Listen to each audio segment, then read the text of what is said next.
मृत्यु ऐसा एक चीज़ है जो एक व्यक्ति को इस परिवार से, एक संसार से, इस धरती से एक व्यक्ति को अलग कर सकता है।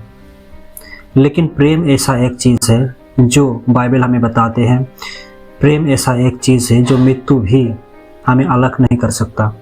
वो सांसारिक प्रेम की बात नहीं कर रहा हूँ मैं। वचन में इस प्रकार लिखा है, रोमियो 8 अध्याय 38 और 39 पद इस प्रकार लिखा है, क्योंकि मैं निश्चय जानता हूँ कि ना तो मृत्यु, ना जीवन, ना स्वर्गदूत, ना प्रधानताएं, ना वर्तमान, ना भविष्य, ना सामर्थ, ना ऊंचाई, ना गहराई और ना कोई सृष्टि हमें परमेश्वर के प्रेम से जो हमारे प्रभु यीशु मसीह में है अलग कर सकेगी। हालेलुया। अगर आप प्रभु यीशु मसीह से प्रेम करते हैं, अगर उसके आज्ञा को मानते हैं और उनके अनुसार अपने जीवन को बिताते हैं, तो बाइबल हमें बताते हैं मृत्यु भी और कोई सृष्टि भी हमको परमेश्वर के प्रेम से अलग नहीं कर सकता। हालेलुया।